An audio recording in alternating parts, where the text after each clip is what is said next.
A Câmara dos Deputados promove nesta primeira semana de outubro uma série de atividades para comemorar os 35 anos da Constituição Federal. Os eventos incluem seminário, exposição, programas especiais de rádio e TV e uma sessão solene, entre outros.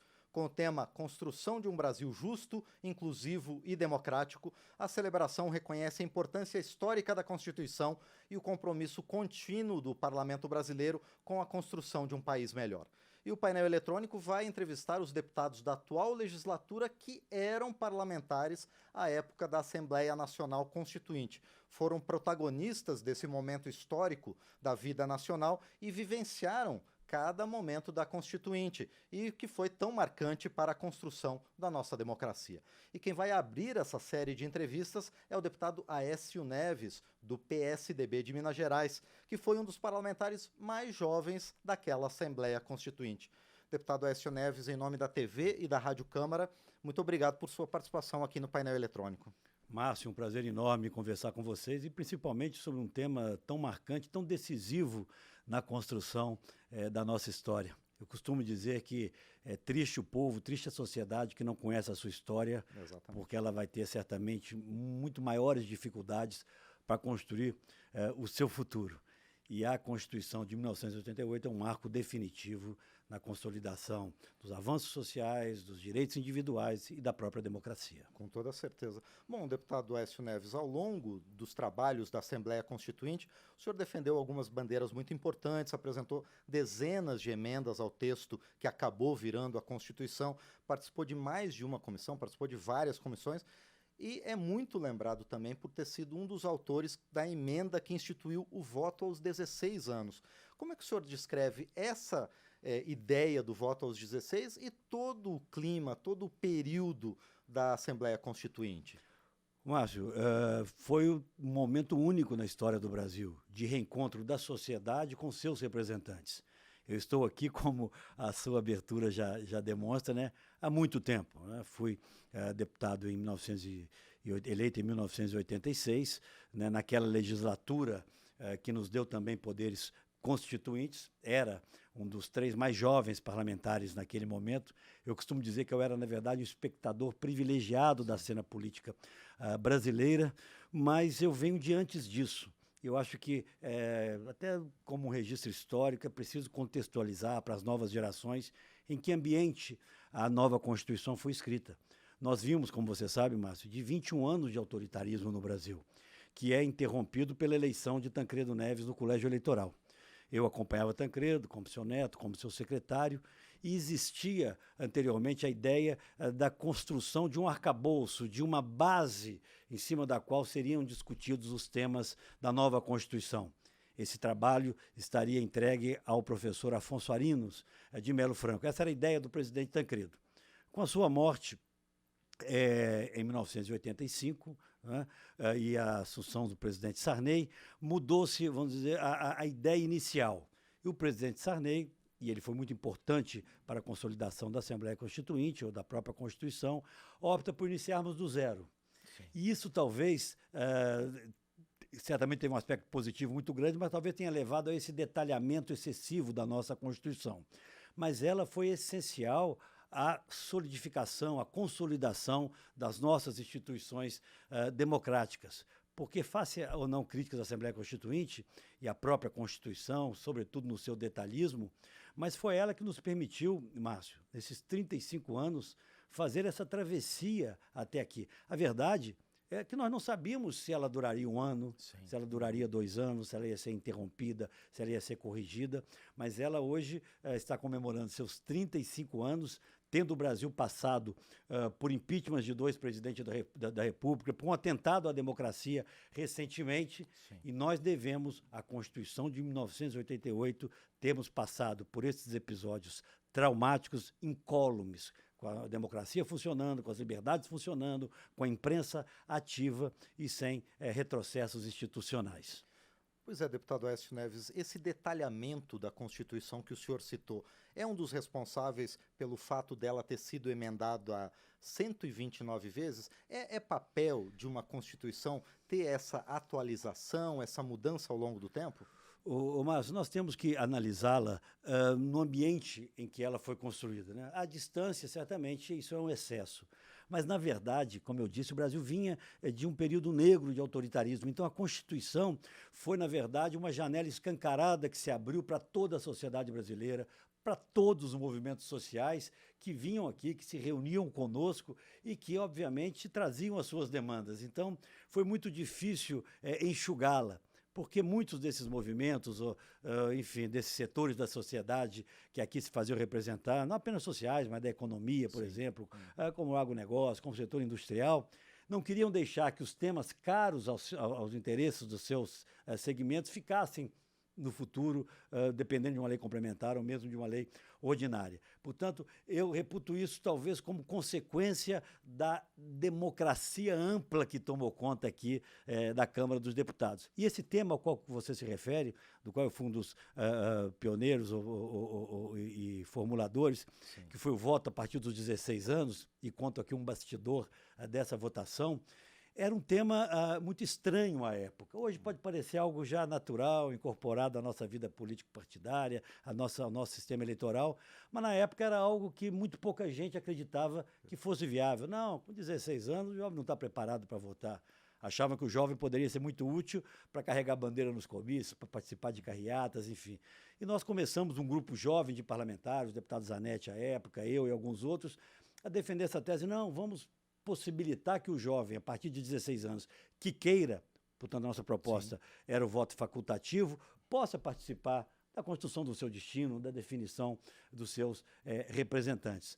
Mas no dia da votação, e nós votávamos, Márcio, temas muito diferentes ao mesmo tempo, né? Saía-se a votação de uma questão relativa a tributos, para outra relativa à federação, para direitos sociais, para discutir, por exemplo, estabelecimento do 13º salário, ou da carga de 48 horas semanais, sim, direito de greve, ao lado de questões econômicas. E nesse dia da votação do voto aos 16 anos, nós estávamos muito descrentes da sua aprovação.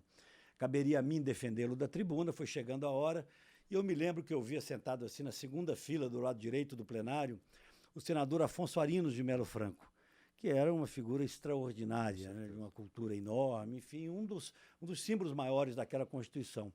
Eu me sentei ao lado do senador, que talvez tivesse naquele momento 82, 83 anos de idade, e falei, olha, senador, daqui a um pouco vai ser votado esse projeto de minha autoria, acho muito difícil a sua aprovação. Eu queria, em primeiro lugar, saber a sua opinião sobre ele. E ele me disse, não, eu acho que é algo que estimula os jovens. Ele brincou comigo, tudo que é a favor dos jovens, meu filho, conte comigo. Eu falei, então eu vou contar. Eu quero que o senhor defenda da tribuna esse projeto, e não eu. Olha só. Ele olhou para mim e falou, tem certeza? Eu falei, tenho. Dei o projeto, meia hora depois eu fui chamado, passei a palavra ao senador Afonso Arinos, que foi à tribuna, defendeu, e a razão da aprovação do voto facultativo aos 16 anos, na minha avaliação, se deu muito porque ele está na tribuna, defendendo algo que era uma novidade tão grande, algo ainda tão pouco consensual na casa, chamou a atenção do plenário. Se nós buscarmos os vídeos daquele momento, nós vamos ver um silêncio absoluto, e não era comum isso no plenário, sim, que debatia mesmo lateralmente ali vários temas. Ele conseguiu calar o plenário, ouviram a sua proposta e nós aprovamos o voto aos 16 anos. E fica aqui a minha homenagem ao mestre senador, professor Afonso Arinos de Melo Franco. E não tenho dúvida que nós trouxemos um avanço ao nosso processo eleitoral, estimulando os jovens a participar dele de forma ativa, como vem participando crescentemente ao longo de todos os últimos anos. Pois é, saudoso jurista Afonso Arinos, um dos personagens mais importantes da nossa história recente, né? Pois é, deputado Aécio Neves, valeu a pena? Como é que o senhor avalia a participação dos jovens na política nacional? Ora, valeu muito a pena. Como eu disse, eu tive esse privilégio de me eleger deputado federal com 26 anos de idade, e existiam aqui 3 grupos, ainda buscando aqui trazer um pouco de história a esse claro, seu programa, muito sólidos, né, de pensamento muito sólidos na Constituinte. Um era aquele que se iniciou chamar por Centrão, essa expressão tão utilizada hoje se inicia na Assembleia Constituinte, com um grupo mais conservador, que sim, tinha ali no deputado Ricardo Fiuza, talvez a sua liderança mais visível, mas era um grupo muito sólido do ponto de vista vamos dizer, quantitativo, porque ele permeava os defensores do agronegócio, dos setores da indústria, enfim. Era um grupo que defendia avanços maiores na economia, uma liberalização maior na economia. No outro extremo, você encontrava os representantes dos movimentos sociais, dos sindicatos, setores de igreja, que tinham como bandeira os avanços sociais, muitos deles incorporados na Constituinte. E no meio disso, quase como poder mediador, e é essa corrente que eu me filiava, existiam figuras como Mário Covas, como Fernando Henrique Cardoso, como José Richa, na época do meu estado, Pimenta da Veiga, que, na verdade, permitiram que a Constituinte fosse um embrião do nascimento de um novo partido, que foi o PSDB. O PSDB é filho da Constituição de 1988. Foi ali, pela afinidade que essas pessoas encontraram entre si e pelo dever de mediar os conflitos entre os extremos, que nasce o PSDB como talvez um dos primeiros partidos programáticos no Brasil, que defendia claramente o parlamentarismo como sistema de governo, que defendia uma posição mais liberal na economia, mas, ao mesmo tempo, a intervenção do Estado para diminuir as diferenças sociais, com políticas públicas, né, que buscassem fortalecer a educação, a saúde, a habitação. Então, esse poder moderador já nasce na Assembleia Nacional Constituinte e, portanto, ela não se encerra no momento da promulgação. De lá para cá, o PSDB se firmou, acabou sendo o partido do presidente Fernando Henrique, que trouxe avanços extraordinários ao país, mas eu me lembro que era no plenário da Câmara dos Deputados que nós nos reunimos também com esse objetivo. Portanto, Márcio, pode-se criticar a Assembleia Nacional Constituinte, existem detalhamentos excessivos, mas, na verdade, ela foi um marco que nos garantiu chegar até aqui. E eu faço aqui um registro político, mas também histórico. Lamento até hoje que forças políticas expressivas, que deveriam ter nos ajudado a consolidar a Constituição no seu momento de maior fragilidade, que foi pós a sua promulgação, tenham se negado a assiná-la, como fizeram representantes, inclusive, do governo que hoje está aí. Acho até que houve um certo arrependimento ao final daquele processo, mas, felizmente, hoje há uma compreensão de que a nossa Constituição continuará precisando de aprimoramentos, certamente outras emendas a ela serão apresentadas, mas o seu cerne, a sua estrutura, a sua base, os seus pilares continuarão sólidos, garantindo que a democracia seja de forma definitiva o nosso sistema político. Deputado Aécio Neves, o seu primeiro mandato foi justamente na Assembleia Nacional Constituinte, mas a sua trajetória política começou bem antes e num momento de efervescência política extrema no país. O senhor, eu até me emociono um pouco, porque o seu avô é uma figura inigualável, né? Obrigado. O senhor foi secretário dele e trabalhou diretamente na questão das diretas, nas articulações políticas que levaram à eleição da dupla Tancredo Neves e José Sarney, que foi um indicativo, né, do que as pessoas estavam querendo no país. Como é que o senhor vê esse período tão importante da história nacional? Olha, Márcio, com a mesma emoção que você demonstra aqui agora, eu andei pelo país, primeiro na campanha das diretas, não é? Com manifestações inéditas na história do Brasil, tanto pelo número de pessoas que se reuniam nos vários comícios Brasil afora, quanto pela vibração dessas pessoas. As pessoas se sentiam parte da construção do seu destino. Repito sempre, eram 21 anos de autoritarismo que vigoravam no país. Fiz essa caminhada ao lado do meu avô, do presidente Tancredo. Houve quase que uma confraternização generalizada da sociedade, de artistas, de intelectuais, do setor produtivo, dos movimentos sociais, com seus representantes. Aí veio o grande impasse, você vai se lembrar, em 1984, as diretas são derrotadas no plenário da Câmara dos Deputados. Foi um clima de velório no país, né, um luto enorme, e precisaríamos tomar uma decisão. Aí surge a possibilidade da candidatura de Tancredo Neves no colégio eleitoral, né? Algo que para alguns ainda não se compreendia bem se justificaria, se valeria a pena. Eu me lembro de uma frase do presidente Tancredo, no primeiro momento em que ele assume a sua candidatura, ele dizendo: essa será a última vez que o colégio eleitoral irá se reunir. Portanto, Tancredo enfrenta a eleição no colégio eleitoral, né, votos de parlamentares, de representantes dos estados, mas ele fez questão, Márcio, de reeditar os comícios das diretas. Era uma eleição que não tinha o voto popular, mas foi uma eleição, uma campanha feita como se fosse uma campanha direta, efetivamente. Voltamos aos mesmos lugares, enchemos novamente com milhares, até em alguns casos milhões de pessoas, algumas praças desse país, porque o presidente Tancredo precisava da legitimação do voto popular para assumir o seu mandato. Tancredo, portanto, com o apoio extraordinário da sociedade brasileira, virou um presidente eleito indiretamente, mas um presidente talvez o mais popular na nossa história naquele momento. Mais uma vez, não houve por parte do PT a compreensão da importância daquele momento, expulsou, imagine só, parlamentares que votaram em Tancredo naquele episódio, é mais um registro aqui histórico. Tancredo se elege, ele sabia que a Constituição, Márcio, de 85, que queria acontecer após 85, né? Acabou acontecendo em 88, era o marco definitivo da transição para a democracia, né? Não era a sua eleição simplesmente, era preciso que a nova Constituição determinasse claramente qual seria o nosso futuro e, portanto, solidificasse as nossas instituições.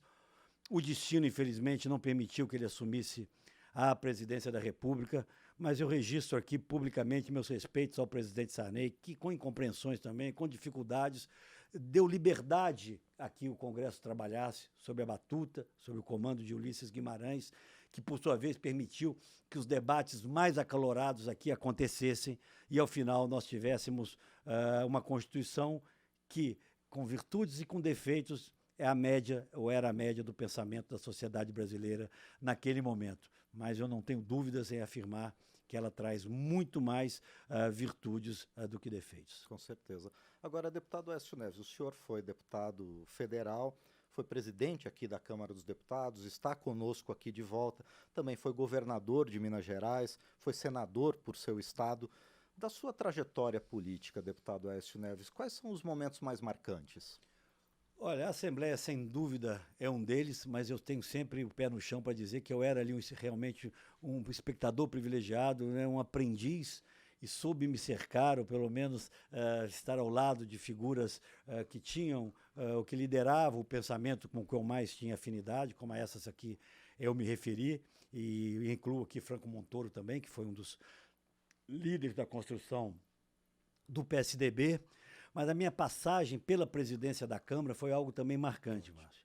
Até hoje eu ando aqui pelos corredores da nossa casa e recebo cumprimentos de servidores mais antigos que lembram que ali nós rompemos com certo paternalismo, reorganizamos essa casa através da meritocracia.